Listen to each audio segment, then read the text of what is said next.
একটা দৃশ্য কল্পনা করুন, একজন মানুষ সারাদিন রোদে পুড়ে ইট ভেঙেছে, পিঠ ভেঙে গেছে, হাতে ফোসকা পড়েছে। সন্ধ্যায় এলো টাকা নিতে, আপনি বললেন আজকে নেই, কালকে আসো। কাল আবার কাল, পরশু আবার পরশু। সেই মানুষটা রাতে ঘরে ফিরল, তার ছোট্ট মেয়েটি বলল, বাবা খিদা লেগেছে।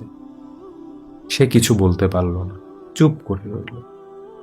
কিন্তু সে রাতে সে ঘুমাতে পারছিল না, শুধু বালিশে মুখ গুজে বলল, ইয়া আল্লাহ। রাসূলুল্লাহ সাল্লাল্লাহু আলাইহি ওয়াসাল্লাম মুয়াজকে ইয়ামেনে পাঠানোর সময় বলেছেন, মুয়াজ, মজলুমের দোয়া থেকে বাঁচো।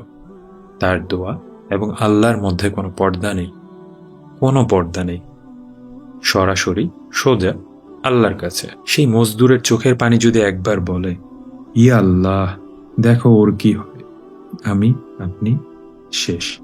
শ্রমিকের বেতন আটকে রাখা জুলুম, কারো টাকা মেরে খাওয়া জুলুম, কারো জমি দখল করা জুলুম, মানুষকে ঠকানো জুলুম।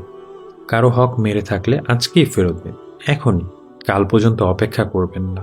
কারণ আপনি জানেন না সেই মজলুম কখন দোয়া করবে।